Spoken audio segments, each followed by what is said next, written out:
Bonjour, bonsoir les amis, j'espère que vous allez bien, que vous êtes en forme, que vous avez la pêche. Alors hier, la vidéo elle était super sympa et merci pour vos retours. Donc dans cette vidéo, en fait j'ai parlé à un certain moment des propos de Bernie Sanders.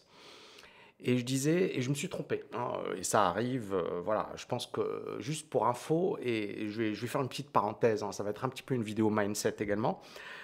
Dites-vous que toutes les vidéos que je fais, je suis la personne qui fait les recherches, qui écrit le script, qui tourne la vidéo, parce que justement, j'ai voulu être beaucoup plus efficace, parce qu'auparavant, j'avais beaucoup d'interruptions dans le processus de création de vidéos. Et je me suis dit, en fait, je vais éliminer tout ça, parce que le but, c'est pas d'avoir une super vidéo bien tournée, etc. Je m'en fiche. C'est d'avoir du contenu le plus rapidement possible, le plus efficacement possible. Donc ça veut dire quoi? Ça veut dire que j'ai tout repensé, l'organisation, la productivité, le travail. Je peux vous dire que ça me demande un travail colossal, mais voilà, je publie quasiment une vidéo par jour, parfois deux vidéos par jour, donc ça vous donne un petit peu l'idée de, on ne peut pas avoir une telle productivité si on n'est pas extrêmement focus et si on n'élimine pas toutes les faiblesses. Donc, et j'ai vraiment envie de peut-être à l'avenir de créer une formation sur la productivité. Il y a beaucoup de mes étudiants qui sont chefs d'entreprise qui me demandent, Tammy, comment tu fais, etc.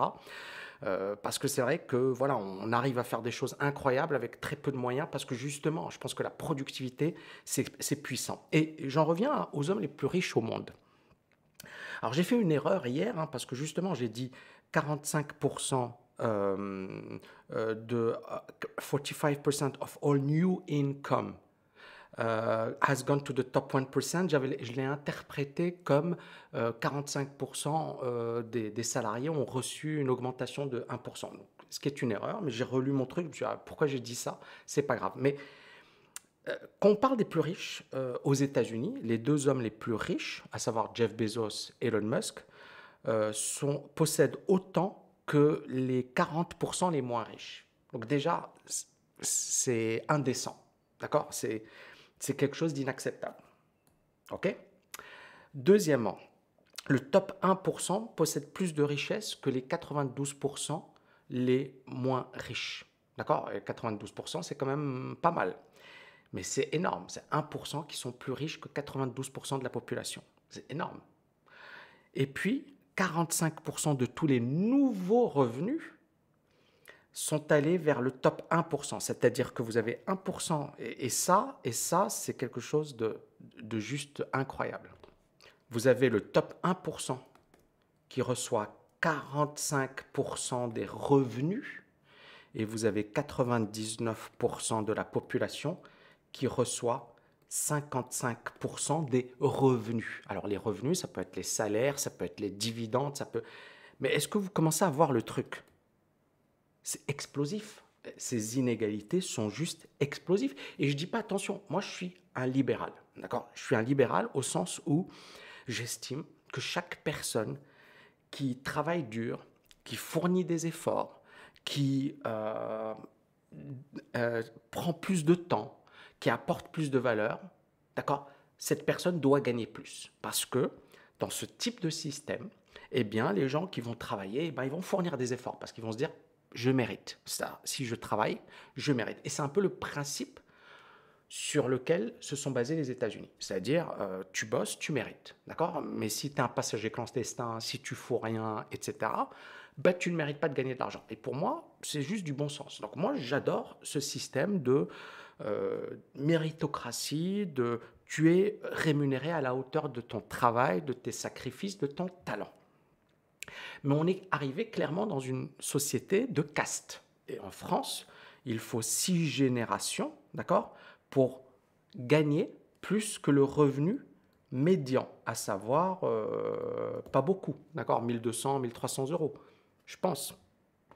Et vous voyez ici, selon le CDE, il faut 6 générations pour qu'une famille pauvre atteigne le revenu moyen. Il faudrait en France 180 années pour qu'un descendant de famille pauvre atteigne le revenu moyen selon l'OCDE. Et l'ascenseur social est en panne dans de nombreux autres pays industrialisés. Donc vous voyez que ça ne concerne pas que les États-Unis, ça concerne l'Europe, ça concerne de nombreux autres pays. Et clairement, aujourd'hui, hein, moi je le sais parce que j'étais voilà, catégorie sociale moyenne, faible. J'étais prof en France et voilà, à Paris, c'est insuffisant. Et puis, bref, je ne vais pas vous raconter ma vie, mais j'ai vécu ça et je sais que clairement, voilà, si tu n'hérites pas, d'accord, c'est pas ton travail, par exemple, être prof, bah, ça va pas te permettre de devenir riche. Ça juste, alors bien sûr, attention, il y a des profs qui gagnent super bien leur vie et qui se débrouillent super bien. J'ai des amis qui s'en sortent super bien. Mais ce que je veux dire, c'est que moi, dans ma situation, d'accord, bah, c'était pas ça qui allait me rendre riche.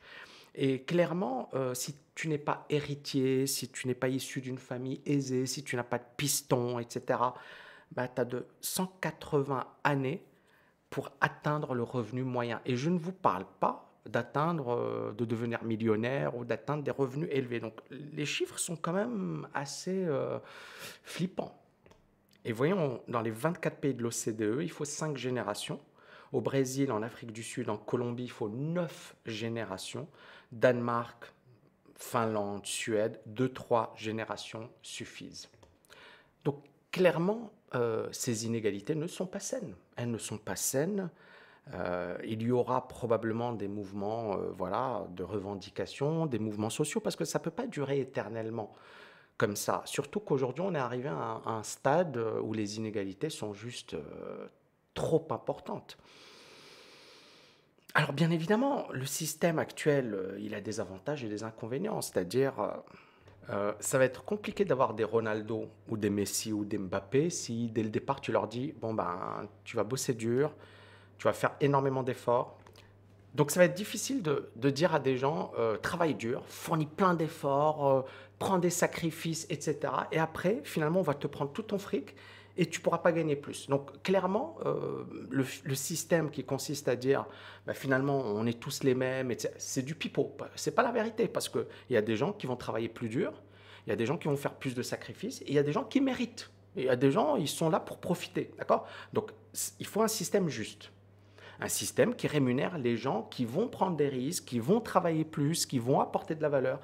Clairement, il faut avoir cet état d'esprit. Maintenant, il faut également se dire, OK, regardez le système en face, c'est-à-dire quand tu es pauvre, quand tu n'as pas les moyens, eh ben, ça va être très difficile pour toi de réussir.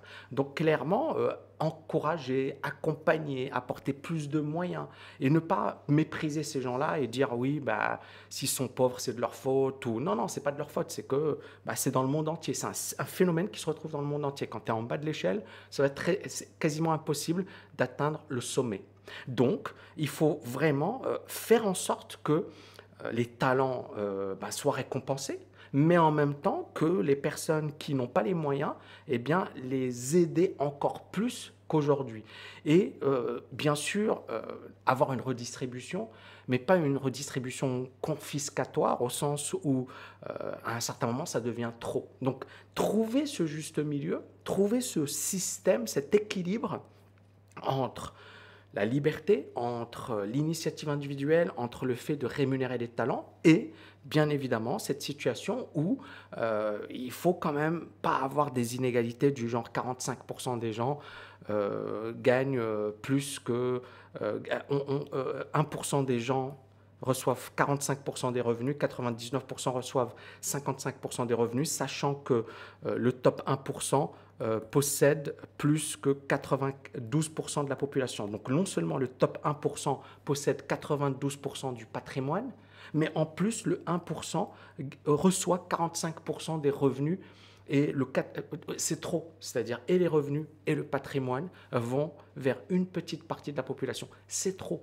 Donc, bien évidemment, repenser le système, ne pas complètement le changer ou revenir à un communisme parce que ce serait débile et parce qu'on a vu que ça ne marchait pas.